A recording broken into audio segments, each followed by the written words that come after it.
Keokradong and সুংসাংপাড়ার সবচেয়ে সুন্দরতম জায়গাগুলোতে আমরা ঘুরি, আমরা সবচেয়ে সুন্দর ভিউগুলো দেখি, অ্যান্ড আমরা সম্মুখীন হই একটা বড় দুর্ঘটনা। এদিকে অ্যাক্সিডেন্ট করে বসে আছে। অ্যাট দিস স্টেজে আমার হাত পা এত জোরে কাঁপতেছিল বিকজ যে অ্যাক্সিডেন্ট করছে সে আমার এক্সট্রিমলি ক্লোজ, অ্যান্ড আমি শ্বাসও নিতে পারতেছিলাম না, আমার এত এংজাইটি হচ্ছিল।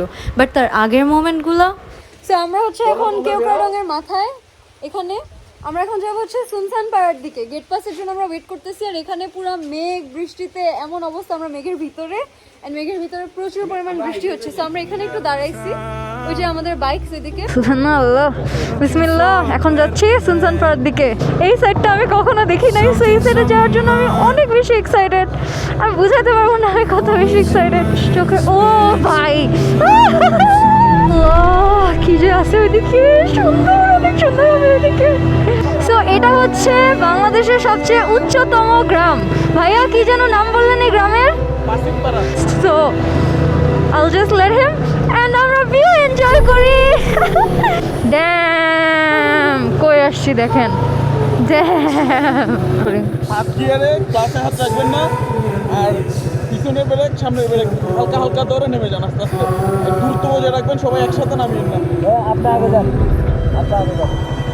আমি আগে যাই। এখন আমরা যাবো হচ্ছে ডাউন হিল। ড্যাম ড্যাম ড্যাম ড্যাম ড্যাম ড্যাম। ভাই রাস্তাগুলো দেখেন খালি একটাবার। ভাই কি কার্ভ এখানে দেখছেন ভাই? ভাই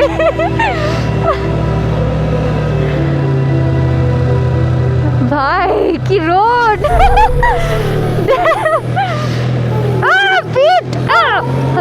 ভাই এত আপ ডাউন কেন? আমার বাইকে ধরে রাখতে পারতেছে না, দোনো ব্রেক ধরে রাখছি একে। ভাই আমার গিয়ার একে দেওয়া, 8000 RPM উঠে যাইতেছে, দোনোটা ব্রেক ধরে রাখছি, এরপর এভাবে নিচে যাচ্ছে। এটা এতটাই ডাউনহিল, আসলে ক্যামেরায় দেখলে বোঝা যায় না তো অত ভালোভাবে, বাট সামনাসামনি দেখলে আসলে বোঝা যায় যে কি পরিমাণ ডাউনহিলের দিকে গেছে। আর যদি আমি ক্লাচ ধরি তাহলে আমার বাইকের স্পিড এমনিই দেখেন কত উঠে যাচ্ছে। বাট এনিওয়েজ, বৃষ্টি হয়েছে, রিস্ক নিব না আমরা এখানে, আমাদের পিছনে অনেকগুলো বাইক আছে। সো আমি আগে যাচ্ছি, আমি লিড করতেছি এখন, পিছে সবাই আসতেছে।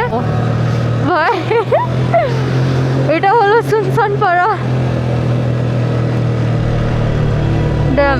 একে গিয়ার দিই তো, গিয়ার্স যখন শিফট করবেন ডাউন হিলে হঠাৎ করে 2 থেকে 1-এ নামাবেন না কখনো, যারা এদিকে আগে আসেন নাই তাদের জন্য বলতেছি।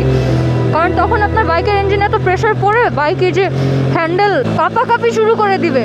ধরে বাইকটা একদম স্লো ডাউন করে দেন হচ্ছে কি গিয়ারগুলো শিফট করবেন, তাহলে বাইক আর এরকম এরকম এরকম এরকম করবে না।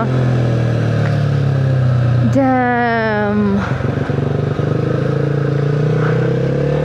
ঝর্ণা, মেঘ, বৃষ্টি, তার উপর আবার যদি ওয়াটারফল পাই তাহলে আর কি লাগে ভাই।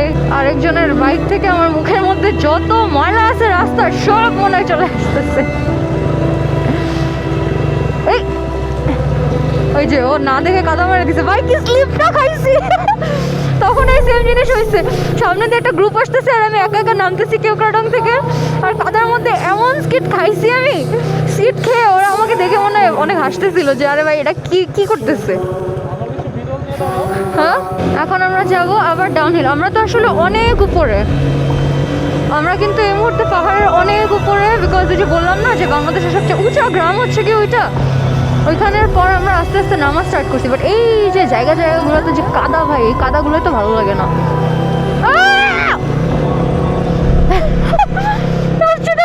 আমার গায়ের মধ্যে